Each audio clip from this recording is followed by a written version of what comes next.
തീക്കളി ജീവിതത്തിൽ ഇതുവരെ മറക്കാൻ പറ്റാത്ത ആ തീക്കളി എന്ന് പറഞ്ഞ് തെരഞ്ഞെടുപ്പിൽ മത്സരിച്ചത്.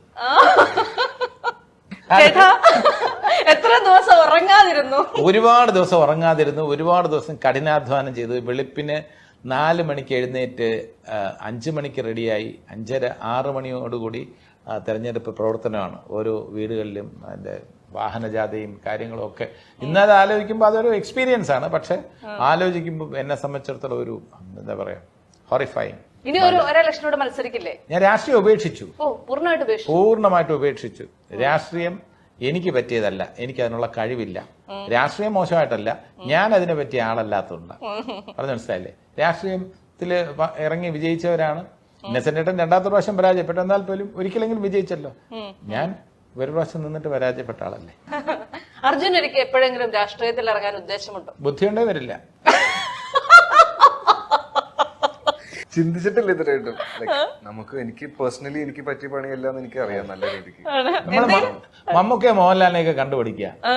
മമ്മൂക്ക കണ്ടിട്ടില്ലേ തെരഞ്ഞെടുപ്പിന് 3 സ്ഥാനാർത്ഥികൾ 3 പാർട്ടിയുടെ ബിജെപിയുടെ ആള് വരുമ്പോഴും നമ്മുടെ ആളാണ് ഓൾ ദി ബെസ്റ്റ് പറഞ്ഞു. അടുത്ത് കോൺഗ്രസ് ഓൾ ദി ബെസ്റ്റ്. അടുത്ത് CPM-ന്റെ ഓൾ ദി ബെസ്റ്റ്. 3 കാൻഡിഡേറ്റ്സും വെളിയിൽ ഇറങ്ങിയിട്ട് പറയും മമ്മൂക്ക എടുത്ത്. മമ്മൂക്ക എല്ലാ ഓൾ ദി ബെസ്റ്റും പറഞ്ഞിട്ടുണ്ട്. പുള്ളി നൈസ് മാൻ. 3 കാൻഡിഡേറ്റ്സും പറയും. പുള്ളി എല്ലാ ഉമ്മൻചാണ്ടി സാറിന്റെ മീറ്റിംഗിൽ പോകും, VD സതീശന്റെ മീറ്റിംഗിൽ പോകും, രമേശ് ചെന്നിത്തലയുടെ പോകും, പിണറായി വിജയൻ സഖാവിന്റെ മീറ്റിംഗിൽ പോകും. പുള്ളി LK അദ്വാനി സാറിന്റെ പുസ്തക പ്രകാശനം നിർവഹിച്ചത് മമ്മൂക്കയാണ്.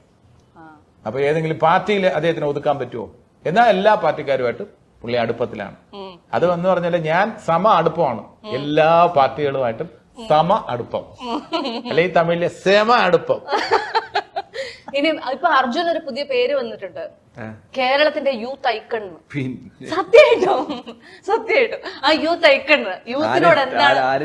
ഞാനൊന്നിനോട് യൂട്യൂബ് വീഡിയോയിൽ കണ്ടത്.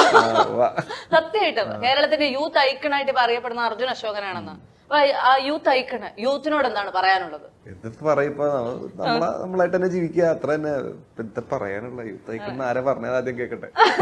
സ്നേഹമുള്ളവര് അപ്പൊ കുഴപ്പമില്ലല്ലോ. പറയാനൊന്നുമില്ല. ഹാർഡ് വർക്ക് ചെയ്താ അതിന്റെ റിസൾട്ട് ആയിട്ട് നമുക്ക് എവിടെ എത്തിപ്പെടാൻ പറ്റും എന്നുള്ളത്. ജീവിതത്തിൽ എന്തെങ്കിലും ദുരൂഹതകളുണ്ടോ? ഉണ്ടാവാം, ഉണ്ടാകാതിരിക്കും. അങ്ങനെയാണെങ്കിൽ ചോദ്യം അതല്ല, മിനി കൂപ്പറിന് ശേഷം വാങ്ങാൻ ഉദ്ദേശിക്കുന്ന വാഹനം ഏതാണ്? വാഹനം ഒന്നും മേടിക്കാൻ നോക്കണം, വീട്ടിലാകെ പ്രശ്നം. എന്തെങ്കിലും പറ, ആഗ്രഹമുള്ള വാഹനം ഏതാണ്? ഇപ്പൊ ഒന്നും ആഗ്രഹിക്കണില്ല. ഇപ്പൊ കുറച്ച് എന്തെങ്കിലും അസറ്റ് ആയിട്ട് മേടിച്ചത്. വണ്ടി മേടിക്കല് വീട്ടിൽ ഇനി നടക്കൂല. എന്റെ കാര്യം ഞാൻ പറയാം. ഞാൻ ഇപ്പോഴും വാഗണാറിലാണ് നടക്കുന്നത്, ഞാൻ തന്നെയാണ് ഓടിക്കുന്നത്. ചേട്ടൻ ഒരാൾക്ക് ഉപദേശം കൊടുത്തത് ഞാൻ കേട്ടിട്ടുണ്ട്. അതായത് നമ്മളിങ്ങനെ വാഹനം ഒന്നും വാങ്ങിക്കരുത്, അതിന് പകരം നമ്മള് സ്ഥലങ്ങളിൽ ഇൻവെസ്റ്റ് ചെയ്യുക എന്നുള്ളതാണ് ചേട്ടൻ. അങ്ങനല്ല, ആഡംബര കാറുകൾ